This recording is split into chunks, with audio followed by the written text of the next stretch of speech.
बिंदु जो हमारी सभी कक्षाओं में क्या होता है, बहुत ज़्यादा इंपॉर्टेंट होता है, महत्वपूर्ण होता है। तो चलिए सभी इन बिंदुओं के बारे में हम अच्छे से पढ़ते हैं।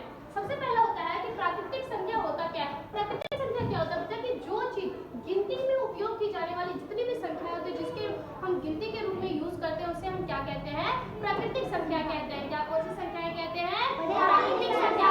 प्राकृतिक संख्या में कैसे नंबर आते हैं, जैसे 1 2 3, ये सारी नंबर कौन सी संख्या कहलाती है, प्राकृतिक संख्या। नेक्स्ट होता है बच्चा सम संख्या। सम संख्या क्या कहता है कि वैसी संख्या जो 2 से पूर्णतः विभाजित हो जाती है, उसे हम कैसी संख्या कहते हैं, सम संख्या। कैसी संख्या कहते हैं, सम संख्या। जैसे में होता है 2 4 6 8, इन सभी संख्याओं को क्या कर सकते हैं हम, 2 से अच्छी तरीके से हम उनको डिवाइड कर सकते हैं, भाग दे सकते हैं। नेक्स्ट आता है विषम संख्या।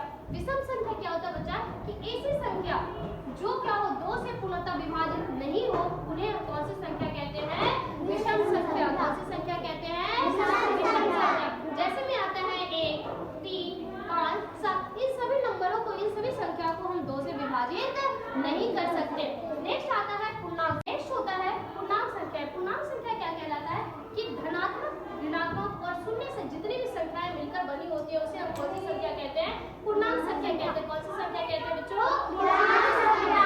पूर्णांक संख्या टोटल कितने प्रकार की होती है, 3 कितने प्रकार की होती है, 3 प्रकार की। पहला होता है धनात्मक संख्या। धनात्मक संख्या क्या होता है, 1 से लेकर अनंत तक की सभी धनात्मक संख्याएं धनात्मक पूर्णांक कहलाती है। और ऋणात्मक क्या होता है, कि 1 से लेकर अनंत तक की सभी ऋणात्मक संख्याएं ऋणात्मक पूर्णांक कहलाती है। कौन क्या कहलाती है, ऋणात्मक पूर्णांक कहलाती है। नेक्स्ट होता है उदासीन। उदासीन का मतलब क्या होता है, न्यूट्रल, कि पॉजिटिव भी आए और नेगेटिव भी आए, उसे हम उदासीन कहते हैं। ये कहता है कि उदासीन पूर्णांक, कि ऐसा पूर्णांक जिस पर धनात्मक और ऋणात्मक चिन्ह का कोई प्रभाव ना पड़े, यह शून्य भी हो सकता है। जैसे अगर हम नंबर सिस्टम लेते हैं, तो नंबर सिस्टम में एक राइट हैंड साइड क्या करते हैं, पॉजिटिव चार्जेस लिखते हैं, और लेफ्ट हैंड साइड क्या लिखते हैं, नेगेटिव चार्जेस लिखते हैं। तो इसी तरीके जैसे आप देख रहे हैं यहाँ पे कि -3 -2 -1, और साथ में बीच में क्या आ गया है, 0 आ गया। नेक्स्ट राइट हैंड साइड क्या हो जाएगा, 1 2 3, इसी तरह के जो नंबर्स आगे बढ़ते जाते हैं,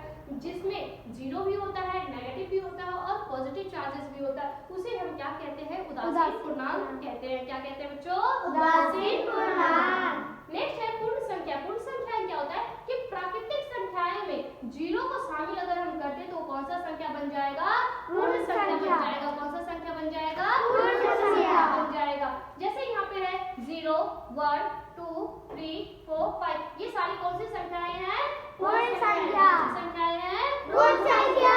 नेक्स्ट है भाज्य संख्या। क्या होता है, कि ऐसी प्राकृतिक संख्या जो स्वयं और 1 से विभाजित होने के अतिरिक्त कम से कम किसी एक अन्य संख्या से विभाजित हो जाए, उसे हम क्या कहते हैं, भाज्य संख्या। कौन सी संख्या कहते हैं, भाज्य संख्या। जैसे 4 को हम 1 से भी भाग दे सकते हैं, 2 से भी दे सकते हैं और 4 से भी दे सकते हैं। मतलब 1 के सिवा और खुद के सिवा ये 2 से भी भाग हो सकता है। तो ये कौन सी संख्या में आ जाएगा, भाज्य संख्या में। कौन सी संख्या में आ जाएगा, भाज्य संख्या। नेक्स्ट है अभाज्य संख्या। अभाज्य संख्या क्या होता है, कि ऐसी प्राकृतिक संख्याएं जो सिर्फ स्वयं और 1 से विभाजित हो, उसे और किसी अन्य संख्या से विभाजित ना हो, उसे हम कौन सी संख्या कहते हैं, अभाज्य संख्या कहते हैं। कौन सी संख्या कहते हैं, अभाज्य संख्या। जैसे 2 में को हम 1 से डिवाइड कर सकते हैं और केवल 2 से कर सकते हैं। उसी तरीके से 3 को भी केवल 1 से और 3 से, बाकी किसी भी संख्या से हम विभाजित नहीं कर सकते। ऐसी संख्या को हम क्या कहते हैं, अभाज्य संख्या। कौन सी संख्या कहते हैं बच्चों, अभाज्य संख्या। तो इसी के साथ मुझे आशा है कि आप सभी को हमारे पढ़ाया हुआ चीजें समझ में आ रहा है। इसी के साथ आप हमारे चैनल को लाइक और सब्सक्राइब करते